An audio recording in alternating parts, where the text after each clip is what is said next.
The invitation arrived on heavy ivory card. Gold lettering so thick it caught the light like a dare. Front row, family only, it said, and beneath my name someone, her calligrapher probably, had added in tiny perfect script, Table 19. I laughed when I saw it, a short, sharp sound that startled my cat. Table 19 didn't exist inside the ballroom. Table 19 was the overflow table they put in the marble hallway for vendors who stayed too late and cousins nobody claimed.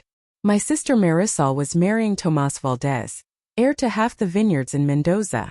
800 guests, 3 dress changes, a gospel choir flown in from Harlem because Marisol had once spent a semester abroad and decided soul was her new personality. I had paid for the choir. I had also paid for the orchids hanging from the ceiling like white chandeliers, the vintage champagne, and the security team who were currently asking the photographer if he had the right credentials. My money, her spotlight. That had always been the arrangement. I arrived early because I always arrive early. The ushers, boys I used to babysit, went pale when they saw me. "Señorita Lucia, there's been a small change," one stammered, clutching a clipboard like a shield. "Your seat is just here." He gestured to a lone gilt chair outside the double doors, the kind they give latecomers. A brass plaque on the wall read Table 19. A single place card, L. Solis, sister of the bride. Inside, I could hear the string quartet warming up. I could smell the roses I had chosen myself, flown in from Ecuador at dawn. I stood there in the dress I had bought without showing anyone, midnight blue silk, no beads, no bows, nothing for Marisol to outshine, and felt something inside me quietly click into place. I did not cry. I did not march in and make a scene. I simply took the place card, folded it once and slipped it into my clutch. Then I walked back down the corridor, past the ice sculpture sweating in the heat, past the cousins who pretended not to see me, past my mother's horrified gasp when she spotted me leaving. "Lucia, por Dios, come back," she hissed, clutching her pearls like rosary beads. I kept walking. Outside, the valet had my car ready. I always valet because I always pay. I slid behind the wheel of the Aston Martin my father had left me when he died, the only thing Marisol had ever been jealous of, and drove the 20 minutes to the estate gates. The security guard waved me through. He had worked for our family since I was 9. He knew whose name was really on the deed.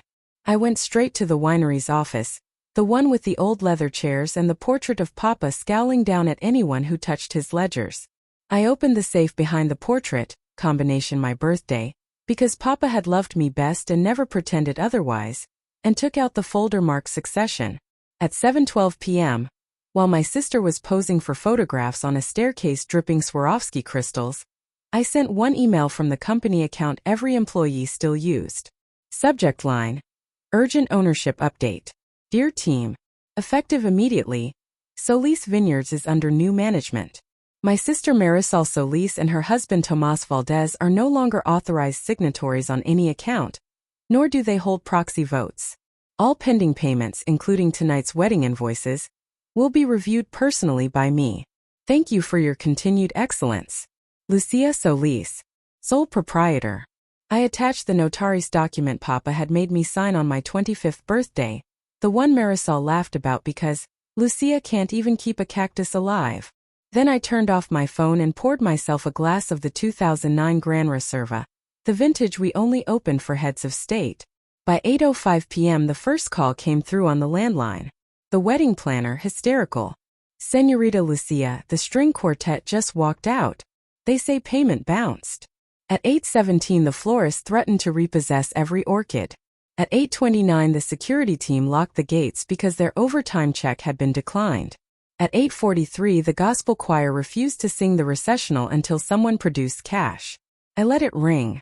I sat on the terrace where Papa used to smoke his one cigar of the year, and watched the lights of the reception venue flicker in the distance like a ship taking on water. My mother arrived first, alone, mascara streaking her cheeks. "Lucia, fix this. Now. She's your sister." I sipped my wine. "She sat me in the hallway, Mama. Like a maid who forgot her uniform." She didn't mean. She signed the seating chart herself. I watched her do it yesterday while she told me blue was too somber for family. My mother opened her mouth, closed it, started crying again. Marisol came next, veil askew, Tomas dragging behind her, clutching his phone like it might explode. You vicious little, she started. I raised one hand. Careful. You're on my property. Security answers to me now. Tomas tried charm. Lucia, darling, let's talk reasonably. There's nothing reasonable about stealing the company my father built, because you wanted a bigger wedding, I said. My voice was quiet. It didn't need to be loud anymore. You have two choices. Walk back in there, smile for the cameras, and finish your party with whatever cash your new in-laws brought in envelopes. Or I call the police and have you removed for trespassing on private property that no longer belongs to the Solis Valdez family. Your call. Marisol lunged at me. Tomas caught her arm. For 1 second I saw my sister's real face. No filter, no smile, just raw, ugly panic. You'll be alone forever, she spat. Nobody will ever love someone this cruel. I looked at her for a long time. I was alone tonight, I said. In a hallway. With a plastic chair. Remember? She started to sob. Big, theatrical sobs that would have looked perfect on Instagram if anyone still had service. I'd had the Wi-Fi cut at 8:15. They left at 9:04. The guests trickled out soon after, confused and drunk and taking selfies with the dying ice sculptures. The wedding planner sent me a bill for damages the next morning. I paid it. I also paid every vendor in full, plus a bonus because none of this was their fault. Marisol and Tomas spent their honeymoon in a 3-star hotel in Bariloche because the Maldives tickets had been booked on the company card. The marriage lasted 11 months. I still live in the house I grew up in. Table 19 is in the cellar now, gathering dust beside cases of the 2009. Sometimes when I have friends over for dinner, I bring it out and we laugh about the night love looked like a plastic chair in a hallway. And every year on the anniversary of that wedding, I open a bottle of the Gran Reserva, raise a glass to the empty chair at the head of my table, and toast the moment I stopped apologizing for taking up space. I never sat in the hallway again. I bought the whole damn house,